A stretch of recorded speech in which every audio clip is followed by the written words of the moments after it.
Hi everyone, welcome to our YouTube channel Black Diamond. तो आज हम लोग स्टार्ट कर रहे हैं और जो क्लासेस कर रहे हैं उनके लिए भी प्रीवियस क्लास में हम लोग एस एम पी को अच्छे से क्लियर किए थे। एस एम पी क्या होता है, अलग अलग कंट्रोल मेथड कौन कौन सा होता है, ठीक है। एसएमपी के बारे में प्रीवियस क्लास में हम क्लियर कर चुके थे आपको। सेफ्टी मैनेजमेंट प्लान क्या होता है, इसको कैसे पढ़ना है, कौन कौन सा एलिमिनेशन कंट्रोल मेथड होता है, रिस्क स्कोर क्या होता है, रिस्क स्कोर को कैसे कैलकुलेट किया जाता है, ये सभी चीज़ों को बताए थे और सबका एग्जाम्पल देके समझाए थे। अब आते हैं अगले क्लास में। आज का क्लास में हम लोग मैनुअल ओपन कास्ट वर्किंग से स्टार्ट करने वाले हैं कि मैनुअल ओपन कास्ट वर्किंग क्या होता है और मैकेनाइज्ड ओपन कास्ट वर्किंग क्या होता है। तो देखिए, बहुत सारी किताबों में ओपन कास्ट माइनिंग मेथड को मैकेनाइजेशन के हिसाब से 3 भागों में डिवाइड किया है। बहुत सारे बुक में क्या बोला है, एक मैनुअल हो गया, एक आपका सेमी मैकेनाइज्ड हो गया और एक आपका मैकेनाइज्ड हो गया। ठीक है। मैनुअल में कहा जाता है कि जिसमें आपका ब्लास्टिंग वगैरह नहीं होता है बल्कि सॉवेल से काम होता है, या जिसमें छोटे जो माइंस होते हैं, ठीक है, जिसमें ब्लास्टिंग अगर होता है भी है तो छोटा स्तर पे होता है। उसके बाद उसका मैनुअल लोडिंग होता है। मैनुअल लोडिंग का मतलब होता है कि आदमी उसको लोड कर रहा है। आदमी का एक ग्रुप होता था जिसमें एक सरदार होते थे, ठीक है। सरदार मतलब एक मुंशी जैसा होता था और इसके नीचे में 20 गो 25 गो लेबर होता था। ये सब लेबर लोग हाथ से टोकरी में चुन चुन के कोयला को डालता था और उसके बाद ट्रक को लोड करता था, डंपर को लोड करता था। पहले ट्रक हुआ करता था, ठीक है। ट्रक को जब लोड किया जाता था तो बेसिकली पहले ट्रक हुआ करता था। टाटा का बहुत सारा ट्रक चलता था, ठीक है। अशोक लेलैंड का ट्रक चलता था। लेकिन मैनुअल ओपन कास्ट वर्किंग अभी बहुत ही कम बचा है। इसके बाद इसको सेमी मैकेनाइज्ड कैटेगरी में बांटा गया है कुछ किताबों में, जिसमें ये बताया है कि ब्लास्टिंग किया जाएगा, ठीक है। उसके बाद उसको लोडिंग अगर किया जाएगा तो वो मैनुअल लोडिंग ना करके, अगर उसमें सॉवेल से लोड किया जा रहा है, डोजर से लोड किया जा रहा है, अगर ऐसा सिस्टम है तो उस कंडीशन में उसको हम सेमी मैकेनाइज्ड बोलेंगे। छोटा सा माइंस है लेकिन उसमें आपका मैनुअल काम नहीं हो रहा है, मैनुअल लोडिंग का काम नहीं हो रहा है। और मैकेनाइज्ड क्या होता है, मैकेनाइज्ड का मतलब हमको ट्रांसपोर्टेशन के लिए भी डंपर का, सॉवेल का, ये सब का जरूरत नहीं पड़े। जिस जगह पे माइनिंग हो रहा हो, जैसे अगर लिग्नाइट माइंस का एग्जांपल ले लें, है ना, नवेली लिग्नाइट कॉरपोरेशन में, तो वहाँ पे बकेट व्हील एक्सकोवेटर लगा हुआ है। बकेट व्हील एक्सकोवेटर डायरेक्ट कोयला को काट रहा है, चेन कन्वेयर में डाल रहा है और चेन कन्वेयर उसको एक जगह से दूसरी जगह ट्रांसपोर्ट कर रहा है। जहाँ पे प्लांट में उसका ज़रूरत है वहाँ तक बिछा हुआ है, तो उस जगह पे आप डालिए, डायरेक्ट प्लांट में कोयला पहुँचेगा, या तो फिर जहाँ पे कोल स्टॉक है उस जगह तक पहुँचेगा। तो ये सब मैकेनाइज्ड था लिग्नाइट में भी। और अगर मान लीजिए बिटुमिनस का कोल है, उस कंडीशन में भी बिटुमिनस कोल में ब्लास्टिंग होने के बाद, उसके बाद उसका एक्सकवेशन होने के बाद, तुरंत उसका जो कोयला है वो कोयला को सॉवेल में डाल के, सॉवेल के जरिए डंपर में डाल के उसको ट्रांसपोर्ट करने की बजाय डायरेक्ट बेल्ट कन्वेयर बैठाया जाएगा, जो जो पावर प्लांट है वहाँ तक बिजली भेजेगा। ऐसा कुछ डिफाइन किया गया है किताबों में, लेकिन अभी आपको किताबों के हिसाब से नहीं चलना पड़ेगा बल्कि रेगुलेशन के हिसाब से चलना पड़ेगा। Just a second.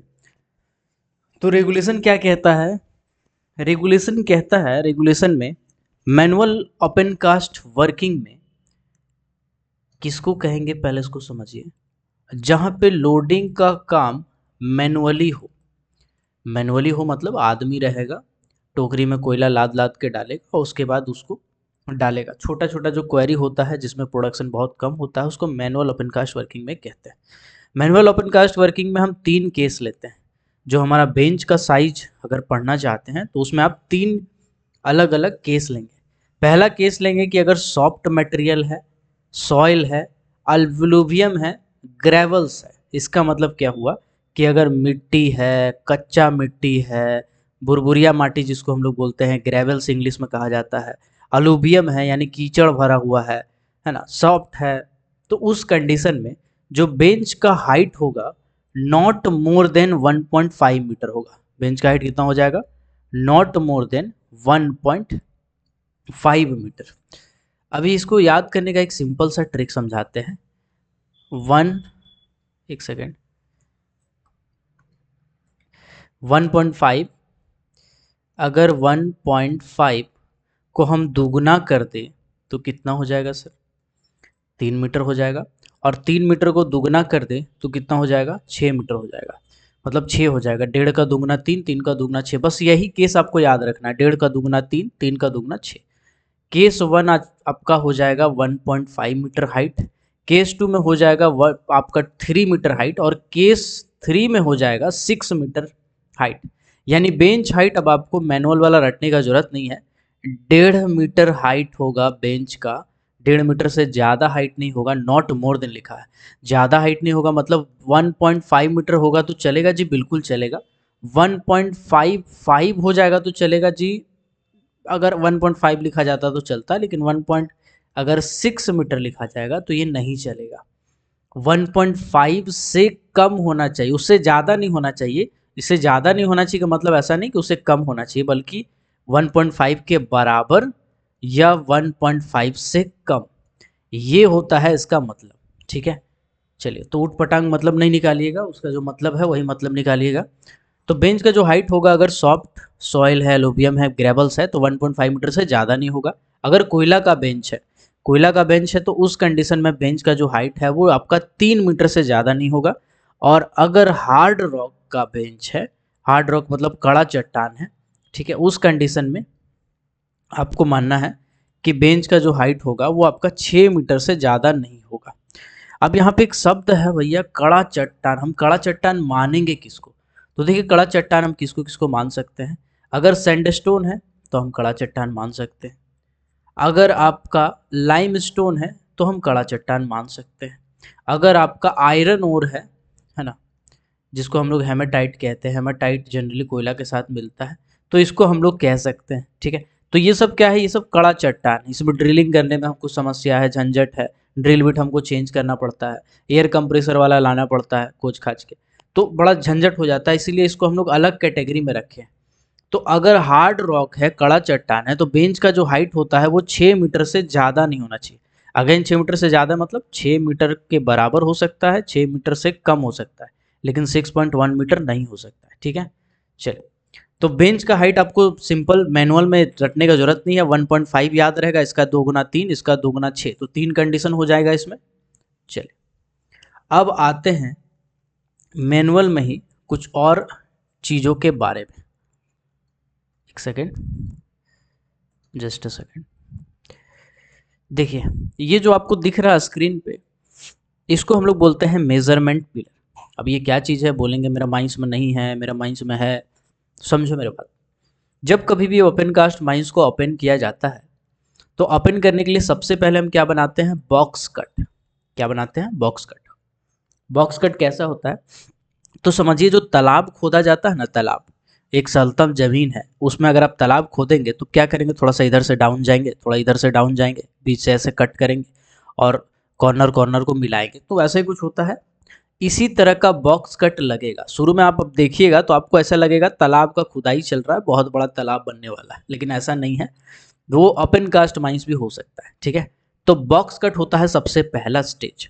Box cut करके जब कोयला तक पहुंचता है, तो कोयला का एक पिलर को छोड़ दिया जाता है। कोयला का पिलर में जब आप बेंच डेवलप करते हैं साइड साइड में, तो बीच में एक ऐसा मापदंड का, एक इसका स्पेशल मापदंड है, बता रहे अभी आपको, एक पिलर छोड़ा जाता है। अब इस पिलर पे हम क्या करेंगे, इसको समझते हैं। तो जो माइंस का ओनर, एजेंट या मैनेजर है, कौन है भाई? ओनर, एजेंट या मैनेजर है। ये मेजरमेंट पिलर, इस टाइप का कुछ पिलर बनाया, और पिलर बनाने के बाद साइंटिफिक टीम से कंसल्ट किया। अब साइंटिफिक टीम क्या है? साइंटिफिक टीम जैसे हो गया सिम्फर, साइंटिफिक टीम जैसे हो गया CMRI, साइंटिफिक टीम जैसे हो गया CMRS। इसके बाद और भी कुछ इंस्टीट्यूट है, QCI, quality control of India, और भी कुछ इंस्टीट्यूट है, CMPDIL। ठीक है, ये कंसल्टेंसी का भी काम करता है और कुछ साइंटिफिक स्टडी का भी काम करता है। ठीक है, तो ऐसे ऐसे बहुत सारे इंस्टीट्यूट है जो क्या करते हैं, ऐसे रॉक का बेसिकली अध्ययन करते हैं कि ये जो आपका चट्टान है, ये कोयला ही है ना, तो इस कोयला का कंप्रेसिव स्ट्रेंथ कितना है, इसका टेंसाइल स्ट्रेंथ कितना है, इसका कंडक्टिबिलिटी कितना है, इस कोयले में कितना स्पेसिफिक ग्रेविटी है, ये कितना वजन तक सह सकता है, कितना नीचे तक माइनिंग किया जा सकता है, अगर हम बेंच मेथड का इस्तेमाल करते हैं तो कितना नीचे तक जा सकता है, कल दिन अगर हमको ज़रूरत पड़ेगा तो क्या हम इसमें हॉरिजॉन्टल माइनिंग कर सकते हैं, क्या हम इसमें ऑगर माइनिंग कर सकते हैं। तो ये सभी चीज़ें एक साइंटिफिक टीम देखती है, इसी के लिए मेजरमेंट पिलर छोड़ा जाता है स्टार्टिंग में। मेजरमेंट पिलर को देख के अंदाजा लगाया जाता है। अब मेजरमेंट पिलर का एक स्पेशल साइज होता है, एक स्पेशल डायमेंशन होता है, ठीक है। सबसे पहले मेजरमेंट पिलर का जो डायमेंशन है वो ये है कि ये 2.5 मीटर से ज़्यादा हाइट का तो होना ही नहीं चाहिए। पहला कंडीशन क्या है, 2.5 मीटर से ज़्यादा हाइट का नहीं होना चाहिए। इसके बाद बोला गया है कि अब हम मान लीजिए हाइट बढ़ा रहे हैं, ठीक, अभी हम बना रहे हैं। अगर 1.25 मीटर से ज़्यादा हाइट जब हो जाता है, इससे प्लस हो जाता है, 1.26 मीटर हो गया उससे प्लस, है ना। तो जब उसका ज़्यादा हो जाएगा तब हम बेस को ध्यान देंगे कि बेस जो होगा मेरा वो कम से कम 1.5 मीटर रहे, इससे कम नहीं हो सकता है। बेस जो होगा वो मेरा इससे कम व्यास का नहीं हो सकता। कम व्यास का मतलब 1.5 मीटर की बराबर या उससे ज़्यादा, ठीक है। 1.56 मीटर, 1.6 मीटर, लेकिन 1.49 मीटर नहीं हो सकता है इसका डायामीटर, ठीक है। चूंकि ये मेजरमेंट पिलर मोटा मोटी एक ऊपर से अगर आप देखिएगा तो ये आपको सर्कल टाइप का दिखेगा, क्योंकि थोड़ा गोल करके रखते हैं, है ना। अब गोल करके काहे काटते हैं भैया, हम चौकुटा काटेंगे दिक्कत हो जाएगा, हम स्क्वायर में काटेंगे दिक्कत हो जाएगा जी, थोड़ा सा दिक्कत हो जाएगा। इसलिए क्योंकि अगर हम गोल काटते हैं तो कोयला में जो लेयर होता है, लेयर बाय लेयर कोयला बनता है, तो उस लेयर को हम अच्छे से एनालाइज कर सकते हैं। इसीलिए हम गोला गोला काटते हैं ताकि हमको लेयर अच्छे से दिखाई दे, उसको हम एनालाइज कर सकते हैं, ठीक है। चौकुट चौकुट में क्या होता है, चार कोना आ जाता है, जिसके कारण थोड़ा समस्या आ जाता है, ठीक है। चलिए, तो ये आप बेसिक चीज़ें समझ गए होंगे आई होप। चलिए,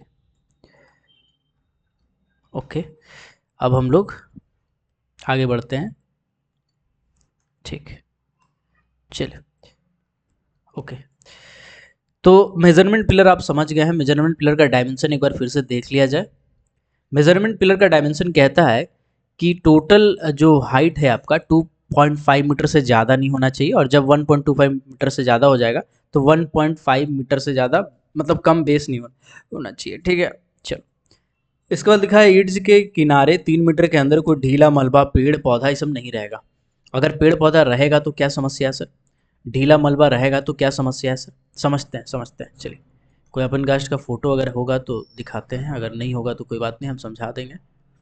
चलिए, देखिए, अगर ओपन कास्ट माइंस में कभी आप काम करते हैं और आपका जो बेंच है, ठीक है, बेंच के साइड में कोई क्रैक दिख रहा है और वो क्रैक 3 मीटर के अंदर में है, ठीक है, तो उस क्रैक ऐसा नहीं होना चाहिए, उसको फिर ड्रेसिंग करवा दिया जाएगा, झाड़ दिया जाएगा, और उसके अंदर में अगर कोई पेड़ है, पौधा है, ये सब नहीं होना चाहिए। क्योंकि अगर क्रैक दिखता है तो वो ज़मीन कभी भी धंस सकता है, ठीक है, कभी भी धंस सकता है, खासकर रेनी सीजन में, ठीक है। जो बरसात का टाइम होता है तो जितना भी बेंच होता है मिट्टी वाला, सब का सब धोखेबाज होता है, कभी भी गिर सकता है, कभी भी स्लाइड कर सकता है। ऐसा ही हुआ था 2016 में, एक कोलियरी था राजमहल परियोजना, ठीक है। राजमहल परियोजना एक कोलियरी हुआ करता था, ये आपका ईसीएल में है ना, ईसीएल में कोलियरी था राजमहल परियोजना। इसमें एक आउटसोर्सिंग कंपनी था, चलिए नाम बता ही देते हैं, माँ लक्ष्मी, माँ लक्ष्मी कंस्ट्रक्शन प्राइवेट लिमिटेड। तो इसके अंडर में ये काम कर रहा था, मतलब माइंस ईसीएल का था, और ईसीएल में सुपरवाइजरी स्टाफ थे नज़र के सामने, जिगर के पास, और जितना मजदूरी था वो मां लक्ष्मी कंस्ट्रक्शन प्राइवेट लिमिटेड का मजदूर लोग काम कर रहा था। और स्लोप फेलियर हो गया था। स्लोप फेलियर मतलब 2-3 जो बेंच है, एक ही बार बेंच का जो स्लोप है वो फेल कर गया था, धस गया था, ठीक है। ऑफिशियल डाटा आपका 24 या 26 है, 24 से 26 लोग आपका डेथ हुआ था ऐसा, लेकिन ऑफिशियल डाटा आपको पता ही है कि क्या होता है ऑफिशियल डाटा का, ठीक है। चलिए, तो मैनुअल ओपन कास्ट वर्किंग में इसीलिए हम लोग मेजरमेंट पिलर लेते हैं, ताकि ऐसा इन फ्यूचर ना हो, ऐसा बड़ा दुर्घटना ना हो, पहले से हमको पता रहे कितना हमको उसको माइनिंग करना है, कितना नहीं करना है, उस चीज़ को मजाक में नहीं लेना है, ठीक। अब आते हैं मैकेनाइज्ड ओपन कास्ट वर्किंग, ठीक है। तो आप सोचेंगे कि यार बेंच का चौड़ाई के बारे में तो आप कुछ बताया ही नहीं। तो देखो, बेंच का चौड़ाई बड़ा ही सिंपल है। बेंच का जो चौड़ाई है वो बोला गया है कि कभी भी उसका हाइट से कम नहीं होगा। अगर हाइट है 3 मीटर तो चौड़ाई कम से कम 4 मीटर होगा। अगर हाइट है आपका 6 मीटर तो चौड़ाई कम से कम 8 मीटर, 9 मीटर, 7 मीटर, है ना, 6.5 मीटर ऐसा होगा। मतलब कभी भी चौड़ाई हाइट से कम नहीं होगा, ठीक है। चलिए, आगे बढ़ते हैं थोड़ा सा। अब आते हैं mechanised open cast working. Mechanised open cast working आप क्या समझते हैं? तो देखिए रेगुलेशन के हिसाब से ओपन कास्ट मेथड को दो भागों में डिवाइड किया गया। पहला है मैनुअल, जिसके बारे में हम आपको बताएं कि मैनुअल लोडिंग होता है, कोयला टब में डालता है ना, प्रोडक्शन कम होता है ये सबको। और दूसरा होता है आपका मैकेनाइज्ड। मैकेनाइज्ड में जो सेमी मैकेनाइज्ड है वो सारा चीज़ आ जाता है, मतलब अगर डंपर चल रहा है, डंपर से लोड हो रहा है, सोवेल छोटा डोजर चल रहा है, तो वो सब का सब मैकेनाइज्ड में ही आएगा। ठीक है, रेगुलेशन के हिसाब से। तो मैकेनाइज्ड में दो कैटेगरी है। क्या कैटेगरी है मैकेनाइज्ड में? दो कैटेगरी है। पहला कैटेगरी है सॉइल है या लूज बेंच है, मतलब मिट्टी है, ढीला मलबा है, लूबियम है, कीचड़ है ना, भुरभुरिया माटी जिसको हम लोग बोलते हैं, ग्रेवल्स है। तो ये सब अगर है पहला केस में, तो हाइट जो होगा वो आपका 3 मीटर से ज़्यादा नहीं होगा। 3 मीटर से स्टार्ट होता है मैकेनाइज्ड ओपन कास्ट वर्किंग में, बोला गया है 3 मीटर से ज़्यादा नहीं होगा। और चौड़ाई जो होगा वो आपका, जो हाइट है, मान लीजिए हाइट है आपका 4 मीटर, 3 मीटर से ज़्यादा नहीं होगा, सॉरी हाइट को हम थोड़ा कम कर देते हैं। जो हाइट है मेरा वो है आपका 3 मीटर, चलो पूरा पूरी 3 मीटर ले लेते हैं। 3 मीटर से ज़्यादा नहीं होगा, मतलब 3.1 मीटर नहीं होगा, 3.2 नहीं होगा, बट 3 तो हो सकता है ना। चल, तो 3 मीटर अगर मान लीजिए हाइट है, तो चौड़ाई कितना हो जाएगा?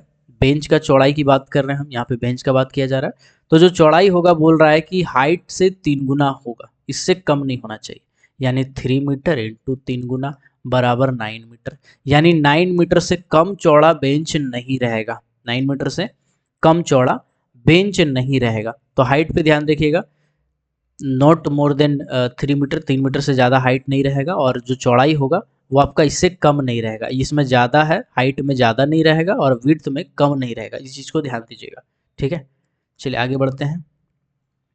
अगला है, जो दूसरा कैटेगरी है वो है आपका कोल और रॉक का केस में। रॉक का अगर बेंच बना रहे हैं या कोयला का बेंच बना रहे हैं तो ये आपका केस 2 है। ठीक है, एक बार फिर से मैकेनाइज्ड में मैनुअल वाला रिकॉग्नाइज कर रहे हैं। केस 1, केस 2, केस 3, तीनों का हाइट अगर आपको याद है तो दिमाग में एक बार दौड़ाइएगा। केस 1 में हाइट बताए थे कि 1.5 मीटर से ज़्यादा नहीं होगा। 1.5 का दुगुना कितना था? 3 मीटर। यानी केस 2 में हम बताए थे, यानी कि अगर रॉक कोयला वाला है तो 3 मीटर। और केस 3 में बताए थे कि रॉक है, हमारा कड़ा चट्टान है, तो 3 दूनी 6 यानी 6 मीटर। तीनों का तीनों एक दूसरे का दुगना था। तो इससे हम मैनुअल वाला तो याद कर लिए। और चौड़ाई के बारे में क्या बताएं? चौड़ाई के बारे में बताएं कि हाइट से कभी भी कम नहीं होगा। ठीक है, तो अब हम आते हैं मैकेनाइज्ड में। मैकेनाइज्ड में बताएं कि 3 मीटर से कम हाइट का नहीं होगा। ठीक है, और जो चौड़ाई होगा वो 3 गुना जो हाइट होगा उससे कम नहीं होगा। अब रॉक और कोल का बेंच, ये दोनों सेम कैटेगरी में रखा गया है कि भैया चाहे रॉक हो, बड़ा कड़ा चट्टान हो, चाहे कोयला हो, इन दोनों केस में एक ही डाटा को फॉलो किया जाएगा। हाइट बोला गया है not more then digging height. अब डिगिंग हाइट क्या होता है? तो उसमें बहुत सारा चीज़ समझना पड़ेगा। एक होता है बैक हो, एक होता है फ्रंट हो, फिर ड्रैग लाइन। ठीक है, इसके बाद बकेट व्हील एक्सकावेटर। देखो हर माइंस में ना अलग अलग टाइप का मशीन चलता है। कहीं पे एक्सकावेटर चलता है सिंपल वाला, या तो बैक हो रहेगा या फ्रंट हो रहेगा। इसका भी अलग अलग मॉडल आता है, कुछ बड़ा छोटा रहेगा, कुछ बड़ा रहेगा, बकेट कैपेसिटी के हिसाब से होता है ना। जनरली आपका 1.5 मीटर क्यूब से वेरी करता है, बहुत ऊपर तक जाता है। 10 मीटर क्यूब का भी आजकल बकेट आने लगा है। ठीक है, रॉब सॉवेल, हाइड्रोलिक सॉवेल, अलग अलग टाइप का। तो सब में एक बूम होता है। बूम का मतलब जहाँ तक पहुँच सकता है। ठीक है, जहाँ तक पहुँच सकता है। तो मान लीजिए ऐसा है कि इस जगह पे कोई, जस्ट अ सेकेंड, मान लीजिए ऐसा है कि इस जगह पे कोई एक्सकोवेटर है और इस एक्सकोवेटर का पहुंच जो बकेट है, बकेट का पहुंच यहाँ तक है ना। अगर इस पॉइंट, पर्टिकुलर पॉइंट तक का बात करें तो यहाँ तक बकेट का पहुंच है। तो बेंच का जो हाइट होगा वो इतना ही होना चाहिए, इससे ज़्यादा नहीं होना चाहिए। ठीक है, तो वही बोला गया है कि डिगिंग हाइट या एक्सकोवेटिंग हाइट। यहाँ पे डिगिंग शब्द का इस्तेमाल किया है और एक्सकोवेशन का शब्द का इस्तेमाल किया है। डिग का मतलब क्या है, एक्सकोवेशन का मतलब क्या है? एक्सकोवेशन का मतलब होता है काटना, और डिगिंग का मतलब होता है, एक सेकेंड लिखा नहीं रहा, डिगिंग का मतलब होता है खोदना। अगर आप कुआं खोद रहे हैं तो आप डिग कर रहे हैं, और एक्सकोवेट का मतलब होता है काट रहे हैं। ठीक है, तो ये इसमें थोड़ा सा अंतर है। एक्सकोवेशन मतलब अगर ऊपर में आप, नीचे वाला बेंच में है, इस बेंच में है, और ऊपर का कुछ मटेरियल को काट रहे हैं तो उसको हम एक्सकोवेशन कहते हैं। और वही वाला दूसरा एक सिनेरियो ले लेते हैं, एक सेकेंड। अगर मान लीजिए वही वाला यहाँ पे आप खड़ा है और नीचे वाला बेंच को काट रहे हैं, ठीक है, तो इसको हम लोग क्या कहेंगे? डिगिंग कहेंगे। है ना, या फिर कहीं मटेरियल पड़ा हुआ है उसको काट रहे हैं, डिगिंग कहीं। तो हाइट बोला गया है डिगिंग हाइट या एक्सकवेटिंग हाइट से ज़्यादा नहीं होना चाहिए। दूसरा विड्थ चौड़ाई के बारे में बोला गया है। चौड़ाई में यहाँ पे 3 कंडीशन है। पहला कंडीशन ये रहा, दूसरा कंडीशन ये रहा, तीसरा कंडीशन ये रहा। यानी बेंच का चौड़ाई में यहाँ पे 3 कंडीशन है। कितना कंडीशन है? 3 कंडीशन है। क्या क्या है सर? सबसे पहले बोला है कि बेंच पे चलने वाला सबसे चौड़ा मशीन। तो हम ऐसा मान लेते हैं कि एक बेंच है जिसमें सरफेस माइनर नाम का मशीन भी चल रहा है। ठीक है, सरफेस माइनर का जो चौड़ाई है वो है 6 मीटर, ऐसा मान लेते हैं कि सरफेस माइनर का जो चौड़ाई है वो 6 मीटर। तो बताइएगा मिनिमम विड्थ कितना होगा? तो यहाँ पे देखते हैं कि जो चौड़ाई है, सबसे चौड़ा मशीन है सरफेस माइनर, इसका चौड़ाई है 6 मीटर प्लस 2 मीटर। ठीक है, यहाँ पे प्लस 2 मीटर दिया है, बराबर 8 मीटर। यानी 8 मीटर से कम चौड़ा रास्ता नहीं होगा, कम चौड़ा बेंच नहीं होगा, 8 मीटर से कम चौड़ा बेंच नहीं होगा। ये आपका पहला कंडीशन है। दूसरा कंडीशन है डंपर का 3 गुना। जो सबसे चौड़ा डंपर चल रहा है, मान लीजिए 35 टन का डंपर है, सबसे चौड़ा है, और 35 टन का डंपर का एक जो चौड़ाई है वो आपका 3 मीटर है। तो 3 मीटर का 3 गुना तो आपका हो जाएगा 9 मीटर। ठीक है, तो ये दूसरा कंडीशन है। तीसरा है बेंच हाइट से कम नहीं होगा। अब इन तीनों को समझते हैं, एक सिनेरियो लेके चलते हैं। ठीक, एक सिनेरियो लेके चलते हैं। मान लीजिए ऐसा है कि बेंच का अब जब हम हाइट बना रहे थे तो बेंच का मेरा हाइट आया 10 मीटर। बेंच का हाइट कितना है? 10 मीटर। अब हम कंफ्यूज है कि भैया चौड़ाई कितना रखें। तो चौड़ाई रखने के लिए अब हम फॉर्मूला लगाना शुरू करेंगे। सबसे पहले बेंच पे चलने वाला सबसे चौड़ा मशीन, अब पता करेंगे सबसे चौड़ा मशीन कौन सा है।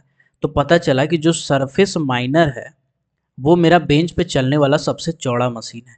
सरफेस माइनर का चौड़ाई पता किए तो पता चला 6 मीटर का है। ठीक है, तो हम यहाँ क्या करेंगे, 6 मीटर प्लस 2 मीटर बराबर 8 मीटर। 8 मीटर होगा। पहला कैलकुलेशन कर लिए कि भैया चलो सरफेस माइनर के हिसाब से तो 8 मीटर चौड़ा होना चाहिए। अब हम पता किए कि डंपर का चौड़ाई कितना है। तो डंपर का चौड़ाई पता किए कि सबसे बड़ा डंपर कौन सा चल रहा है, 35 टन वाला। अच्छा अच्छा अच्छा, 35 टन वाला का डंपर का चौड़ाई कितना है? तो इंची टेप लेके नापे तो पता चला 3 मीटर चौड़ाई है। तो हम क्या करेंगे, 3 मीटर इंटू 3 यानी कि 9 मीटर। तो अब हम समझ गए हैं कि दोनों में से ये ज़्यादा है, इतना रखना चाहिए। और अभी हम थोड़ा देर पहले आपको बताएं कि बेंच का हाइट कितना रखे हैं, 10 मीटर। तो यहाँ पे हो गया 10 मीटर। रेगुलेशन कहता है कि तीनों में से जो सबसे ज़्यादा होगा उससे कम बेंच का हाइट, बेंच का चौड़ाई नहीं होना चाहिए। अब तीनों में सबसे ज़्यादा कौन सा है? ये आ गया था आपका 8 मीटर, ये आया था आपका 9 मीटर, ये आया था आपका 10 मीटर। तो भैया सबसे ज़्यादा कौन है? 10 मीटर। तो अब अकॉर्डिंग टू रेगुलेशन बेंच का चौड़ाई कितना होना चाहिए मैकेनाइज्ड वाला में, अगर रॉक का या कोल का है तो 10 मीटर से कम चौड़ा नहीं हो सकता। कम चौड़ा नहीं होगा मतलब 10 मीटर के बराबर हो सकता है, 10 मीटर से ज़्यादा हो सकता है, लेकिन इससे कम नहीं हो सकता है। ऐसे करके आपको कैलकुलेट करना पड़ेगा। जब कभी भी आप जॉब कीजिएगा तो ऐसे करके आप कैलकुलेट कर सकते हैं कि बेंच का चौड़ाई कितना होगा। ठीक है, चलिए अब थोड़ा सा आगे बढ़ते हैं।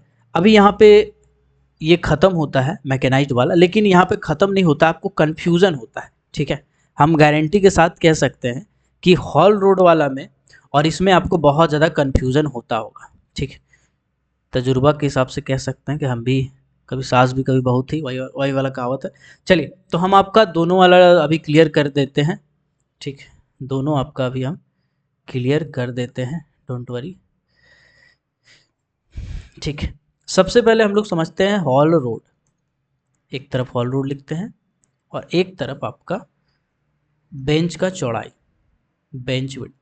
हॉल रोड का चौड़ाई और बेंच का चौड़ाई में अक्सर आपको कन्फ्यूज़न होता होगा कि भैया बेंच का चौड़ाई कितना रखें और हॉल रोड का चौड़ाई कितना रखें। ठीक है, तो सबसे पहले हम लोग बेंच वाला एक बार रिकैप करते हैं। तो बेंच में क्या बताए थे, मैनुअल। मैनुअल में क्या था? मैनुअल में तो सीधा सा कॉन्सेप्ट था यार कि जो बेंच का हाइट होगा उससे कम नहीं, तो हाइट से कम नहीं, ये था मेरा पहला। ये तो सिंपल है। चलो, कन्फ्यूज़न कहाँ हो रहा था? मैकेनाइज्ड में।